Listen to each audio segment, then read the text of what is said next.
जिसको टीम को सपोर्ट करते हैं भाई, वो पनौती नहीं होती। देखो आज इंडिया ने बता दिया, इंडिया ने बता दिया, इंडिया का हक बनता है और एक मैच ना हारते हुए फाइनल में जाना और शिकस्त देना न्यूजीलैंड जैसी टीम को बहुत बड़ी बात है। बहुत love you Rohit Sharma, love you India, I love you team India, love you. और को बहुत बहुत मुबारक हो पाकिस्तान की तरफ से और हारिस की तरफ से, बहुत टीम यंगस्टर की तरफ से बहुत बहुत मुबारक हो। नमस्कार मित्रों, संदीप नामा में आपका स्वागत है। मित्रों, खेल में प्रतिस्पर्धा निरंतर सुधार की परिचायक है। जब प्रतिस्पर्धा होगी तो खेल का स्तर बेहतर होगा, खिलाड़ी बेहतर से बेहतर प्रदर्शन कर सकेंगे। लेकिन अगर खेल में मजहबी भावनाएं घुसाएं तो ये बेहद खतरनाक है, बहुत ही डेंजरस है। खासकर अगर भारत और पाकिस्तान के बीच क्रिकेट मैच हो रहा हो तो आप जरा सा माहौल परखने की कोशिश कीजिए। दो कट्टर प्रतिद्वंदी और मजबूत प्रतिद्वंदी, पूरी विश्व की नजर रहती है भारत और पाकिस्तान के बीच जब मैच होता है। पूरे विश्व के क्रिकेट प्रेमियों की नजर इस मैच पर रहती है और सबसे ज्यादा शायद उस समय व्यूअर्स होते होंगे। लेकिन एक रोमांचक मैच भी होता है। भारत पाकिस्तान का मैच ज्यादातर अपने पीक पर पहुंचता है, एक्साइटमेंट एट पार। लेकिन एक बड़े कष्ट की बात यह है कि भारत और पाकिस्तान के मैच के दौरान धार्मिक भावनाएं अपने उफान पर रहती हैं और अक्सर ये हिंसा को भी जन्म देती हैं। भारत में भी और पाकिस्तान में भी ये चीज उचित नहीं है। कई साल पहले आपको याद होगा कि विराट कोहली का एक पाकिस्तानी प्रशंसक ने अपने घर पर पोस्टर लगा लिया था, तो उसके घर में आग लगा दी गई थी, उसके परिवार के साथ भी मारपीट की गई थी। लेकिन ये कई साल हो गए, उसके बाद हालात तेजी से बदले हैं। अब ऐसा नहीं है। अब ये हम देखते हैं कि लोग क्रिकेट को क्रिकेट खेल के स्तर के मुताबिक पसंद और नापसंद करते हैं। खिलाड़ी को उसके खेल के स्तर के मुताबिक पसंद और नापसंद करते हैं। परफॉर्मेंस अब एक अहम फैक्टर हो गया है। अब परफॉर्मेंस पर गौर किया जाता है। पहले मैं अपनी बात कर लेता हूँ। मैं हिंदुस्तानी हूँ, लेकिन मैं एशियाई ब्रेडमैन कहे जाने वाले ज़हीर अब्बास का बहुत बड़ा फैन हूँ। उनकी जो टेक्निकल एफिशिएंसी थी, मैं उसका बहुत कायल था। बहुत, जिसे कहना चाहिए, एक जिज्ञासा के साथ मैं उनकी बल्लेबाजी देखा करता था। उस समय मैं भी खेलता था थोड़ा बहुत, तो मुझे ज़हीर अब्बास साहब की बल्लेबाजी बहुत आला दर्जे की लगती थी। वसीम अकरम साहब का मैं बहुत बड़ा फैन हूँ। मैं उनको left arm all time great fast bowler मानता हूँ। शोएब अख्तर साहब, वक़ार यूनुस साहब का मैं बहुत बड़ा फैन हूँ। मुझे ये लगता है कि इन जैसे खिलाड़ियों को सभी अपना रोल मॉडल माने और इनसे बहुत कुछ सीख सकते हैं। इसमें धार्मिक भावनाएं नहीं बीच में आनी चाहिए कि कोई खिलाड़ी को सिर्फ इसलिए हम पसंद नहीं करेंगे वो आला दर्जे का खिलाड़ी है, लेकिन सिर्फ इसको हम इसलिए नहीं पसंद करेंगे कि वो मुसलमान है या वो हिंदू है। नहीं, ये चीज़ गलत है। और पाकिस्तान में भी ऐसे तमाम क्रिकेटर और समीक्षक हैं। अब वो दौर है, मुझे नहीं लगता कि हमें हर जगह ही दूसरी टीम की आलोचना होती है। पाकिस्तान में भी मैं देखता हूँ कि ऐसे कई पूर्व क्रिकेटर्स हैं या क्रिकेट समीक्षक हैं जो खेल को खेल की नज़र से देखते हैं और अच्छे खेल की प्रशंसा करते हैं, सराहना करते हैं। तो जो खराब खेलता है उसकी तनकीद करते हैं और वो जाहिर होनी भी चाहिए। वो धर्म के चश्मे से नहीं देखते खेल को। उमर अफजाल को सुनता हूँ, एक मेरे घंटे के किंग वाले, उनका थोड़ा सा आक्रामक होता है लहजा, लेकिन अच्छा रहता है। तनकीद करते हैं, वो सराहना भी करते हैं और तनकीद भी करते हैं। उस्मान अहमद हैं, शुएब चौधरी हैं, सना अमजद हैं, मोहसिन अली हैं, मंजूर भाई हैं और वासे हबीब हैं। ये लोग जो भी कहते हैं, क्रिटिसाइज करते हैं, उनका तरीका अपना अलग है, वो बात अलग है, लेकिन सराहना भी करते। भारत का कोई भी क्रिकेट खिलाड़ी या क्रिकेट प्रेमी है वो ये नहीं कह सकता कि वो अपने समीक्षा में पक्षपात करते हैं। बराबर का वो विजन रखते हैं। यहाँ पे क्रिकेट खिलाड़ी अच्छा खेलता है, उसकी भरपूर सराहना करते हैं, और यहाँ पर उन्हें लगता है कि आलोचना होनी चाहिए तो वो आलोचना भी करते हैं। लेकिन पिछले कुछ दिनों से इमामुल हक के एक बयान ने एक नए विवाद को जन्म दिया है। उससे ये साबित होता है कि पाक टीम के कुछ खिलाड़ियों की ज़हनियत कितनी गंदी। मैच से पहले इमामुल हक ने कहा था कि मैच से पहले पाकिस्तान टीम के कप्तान रिजवान अहमद सभी खिलाड़ियों को नमाज पढ़वाते हैं, अच्छी बात है, इसमें कोई बुराई नहीं। लेकिन इस दौरान कोई गैर मुस्लिम उनके इर्द गिर्द नहीं भटक सकता, कोई गैर मुस्लिम उनके आसपास नहीं जा सकता, इसे वे बर्दाश्त नहीं कर सकते। यही नहीं, वैसे भी गैर मुस्लिम खिलाड़ियों से एक दूरी बनाकर रखते हैं। ये क्या बात है? तासुबियत और जाहिलियत की इंतहा है ये क्या बात हो गई? वैसे भी उनका इंटरव्यू ये गवाही दे रहा है कि उनकी तालीम कितनी है, उनकी सोच कितनी है कि sometime we win sometime we learn.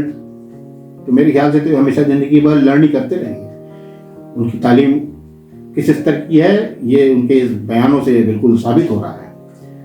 एक बात और भी है कि देखिए, जब आप एक मौलवी को अपनी टीम का कप्तान बना देंगे, रिजवान अहमद बहुत अच्छे खिलाड़ी हैं, लेकिन जब एक मौलवी कप्तान बन जाएगा किसी टीम का तो उसका बेड़ा गर्क होना तय है।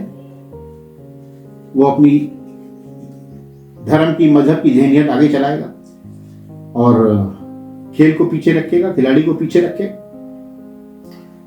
पाकिस्तान के एक और दिग्गज स्पिनर शकलेन मुश्ताक साहब, जिनका मैंने पिछली वीडियो में भी अपने जिक्र किया था, उनका भी एक बयान बहुत हास्यास्पद है। जनाब कहते हैं कि इन मैचों के परिणामों की चिंता मत करो। पाकिस्तान हार गया भारत से, तो जनाब कहते हैं कि इन मैचों के परिणामों की चिंता मत करो, आखिरत या विसाल, आखिरत के दौरान या विसाल के बाद जन्नत सिर्फ हम ही जाएंगे, जन्नत सिर्फ हम ही को नसीब होगी, यानी पाकिस्तानी खिलाड़ियों को ही नसीब होगी। ये उनका बयान था, मैं सुन रहा था इसको। मतलब इन्हें सब पता है कि अल्लाह ताला से सीधी गुफ्तगू होती है। इनकी बात से ऐसा लगा कि आखिरत में, विसाल के बाद यही जन्नत में जाएंगे और गैर मुस्लिम दोज़ख में जाएंगे। जाहिर सी बात है, जब जन्नत में ये सब चले जाएंगे तो फिर जो गैर मुस्लिम है वो दोज़ख में जाएंगे। वैसे शकलेन मुश्ताक ने अपनी बॉलिंग, ये बॉलिंग की तारीफ करनी पड़ेगी। बॉलिंग में इन्होंने जो दूसरा इजाद किया था उसने बल्लेबाजों को काफ़ी परेशान किया था। बाद में इसी दूसरा को रविचंद्रन अश्विन ने अडॉप्ट किया, अपनाया और उसमें कुछ थोड़े से चेंजेस करे, वेरिएशन थोड़े से और लाए, तो वो भी एक बहुत खतरनाक गेंदबाज बने जिन्होंने हाल ही में अपना रिटायरमेंट लिया है। तो शकलेन मुश्ताक के खेल की तारीफ तो करनी पड़ेगी कि वो एक बहुत आला दर्जे के खिलाड़ी रहे हैं, लेकिन उनका जो ये बयान था ये निहायती, मैं समझता हूँ कि गैर जिम्मेदाराना बेहुदा बयान है। चलिए कोई बात नहीं, शकलेन साहब आपको जन्नत मुबारक हो और हमें यानी गैर मुस्लिमों को अपने हाल पे छोड़ दें। वैसे भी हम जीते जी बेहतर ज़िंदगी के बारे में सोचते हैं, बेहतर ज़िंदगी जीने की कोशिश करते हैं और मरने के बाद की ज़्यादा फिक्र नहीं करते। किसने देखा है कि मरने के बाद हम कहाँ जाएंगे?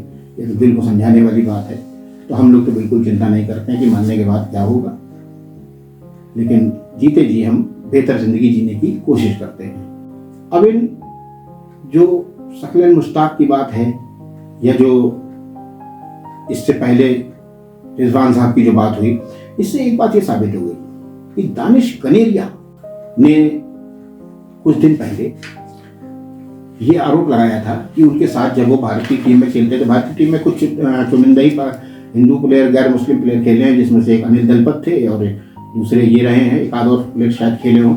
तो दानिश कनेरिया ने एक बार ये आरोप लगाया था कि जब वे पाकिस्तान की टीम से खेलते थे तो उनके साथ बहुत पक्षपात होता था, उनको बड़े हेन नज़र से देखा जाता था, गिरी हुई नज़र से देखा जाता था। यहाँ तक कि एक बार जब पाकिस्तान के खिलाड़ी लंच कर रहे थे तो वो भी लंच करने चले गए, तो वहाँ पे एतराज़ किया गया कि इनके लंच की व्यवस्था अलग की जाए, इनके साथ लंच नहीं किया जाएगा। और जब ये बात उठी, चर्चा का विषय बनी, तो शोएब अख्तर जो उस समय टीम में खेलते थे, शोएब अख्तर थोड़ा सा आक्रामक तेवरों के व्यक्ति हैं, साफ कह देते हैं, तो रावलपिंडी एक्सप्रेस के नाम से मशहूर शोएब अख्तर ने इस पर बहुत कठिन, बहुत कड़वी प्रतिक्रिया जाहिर की थी। और उन्होंने यहाँ तक कि जिस खिलाड़ी ने ये वक्तव्य दिया था कि दानिश कनेरिया की खाने की व्यवस्था अलग की जाए, शोएब अख्तर ने कह दिया था कि तुझको उठा के डाइनिंग हॉल से बाहर भेज दूंगा अगर इस तरह की बात करी। शोएब, ये कहा जा सकता है कि बात दानिश कनेरिया हो सकता है झूठ बोल रहे हो या एग्जैजरेट कर रहे हो, बढ़ा चढ़ा के बता रहे हो, लेकिन बाद में शोएब अख्तर ने खुद एक पॉडकास्ट में इस चीज़ को स्वीकार किया था। हमारे भारत में ये मानसिकता नहीं चलती भैया।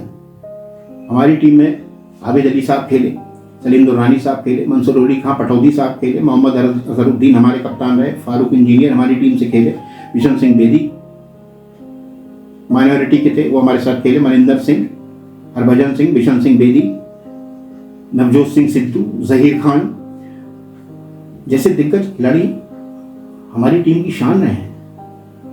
भारत की टीम को जीत दिलाने में इनका बहुत अहम योगदान रहा है। इन्होंने मुल्क का नाम रोशन किया, खुद भी दुनिया भर में शोहरत बटोरी। आज भी हमारी टीम से मोहम्मद शमी खेलते हैं, अर्शदीप सिंह खेलते हैं, मोहम्मद सिराज हमारी टीम से खेलते हैं। हमें फक्र है उन पर कि वो अपने देश की टीम को जिताने में पूरी जान झोंक देते हैं। हमारे टीम में ये गोरख धंधा नहीं चलता है, किसी के प्रति आप इतनी हेट्रेट की भावना रखते हैं। ये जहरीली मानसिकता आप निकाल दीजिए साहब, आपको निकाल दीजिए, समझे? क्योंकि ये बहुत समय की बात हो गई। दानिश कनेरिया का जो प्रकरण था बहुत समय का हो गया, लोग उसको भूल चुके थे। लेकिन जो ये रिजवान साहब का जो नया ये निकल के आया एपिसोड, इससे एक बार फिर से इस बहस ने जन्म ले लिया है कि भाई आखिर ये ऐसी क्या स्थिति है, ऐसा व्यवहार क्यों करते हैं। रिजवान साहब हुए या जो शक्लन मुश्ताक ने कह दिया कि इन परिणामों से, यानी चुनाव परिणामों से आप चिंता मत करिए, आप हारते रहिए मैच, कोई फर्क नहीं है। आखिरत में या विशाल के बाद जो है वो जन्नत में आप ही जाएंगे, जो जीत रहे हैं वो दोजख में जाएंगे। ऐसा ताना बाना आप बोलते हैं साहब। तो बेहतर यही होगा कि आप लोग बहुत आला दर्जे के खिलाड़ी रहें, अच्छे खिलाड़ी रहें, और आपसे बहुत कुछ उम्मीदें हैं। आप पाकिस्तान की टीम को और बेहतर करने की कोशिश कीजिए। देखिए हमारे जो भी टीम के मैनेजर्स होते हैं, मैनेजमेंट में शामिल लोग होते हैं, जो ट्रेनीज होते हैं, वो किस तरह से बेहतर परफॉर्मेंस दे रहे हैं, तभी भारतीय टीम कहाँ से कहाँ पहुँच गई। आपके पास भी टैलेंट की कमी नहीं है, बहुत अच्छा टैलेंट है आपके पास, लेकिन उसको निखारने की ज़रूरत है, और निखारेंगे आप ही जैसे लोग। वसीम अकरम साहब हैं, शोएब अख्तर साहब हैं, इंजमाम उल हक साहब हैं, सईद अनवर साहब हैं, वक़ार यूनुस साहब हैं, आप ही लोग निखारेंगे। शक्लन मुश्ताक जी हैं। लेकिन अगर इस तरह की ओछी बातें करेंगे, इस तरह की अगर तासुबी बातें करेंगे, आप आरोप दूसरों पर लगाते हैं कि साहब वो फ़िरका परस्ती फैलती है, मज़हब की बातें होती हैं, इस तरह की दुनिया की बातें करते हैं, लेकिन ये बातें तो आप भी फैला रहे हैं ना। आप भी तो वही कर रहे हैं जो और सब लोग करते हैं। कम से कम क्रिकेट को इससे दूर रखिए, एक स्वस्थ माहौल बना रहने दीजिए, इससे क्रिकेट का भी भला हो, क्रिकेट देखने वालों को भी आनंद आए। वरना आप सब लोग ये कह के चले जाएंगे, देखिए दानिश कनेरिया वाला प्रकरण उठा और हमने आलोचना करी, जिसने भी सुना उसकी नया आलोचना करी। तो ऐसी बात मत करिए कि जब आप क्रिकेट से दूर हो जाएं, टीम से दूर हो जाएं, या जो लोग समीक्षा कर रहे हैं वो इस काबिल न रहें कि समीक्षा कर सके, तो उनका नाम लिया जाता है। जैसे आज हम लेते हैं तमाम क्रिकेट खिलाड़ियों का, समीक्षकों का, आपका नाम जिंदा रहे। ऐसा ना हो कि 20 साल बाद, 25 साल बाद हम जिक्र करें तो करें भाई फलाने साहब ऐसे हुए थे, फलाने क्रिकेटर ऐसे हुए थे, जो अच्छे क्रिकेटर थे लेकिन उनकी सोच इतनी निम्न स्तर की थी। तो ऐसी स्थिति ना आने दें तो बेहतर है। ये मेरी आपसे गुजारिश है। जय हिंद।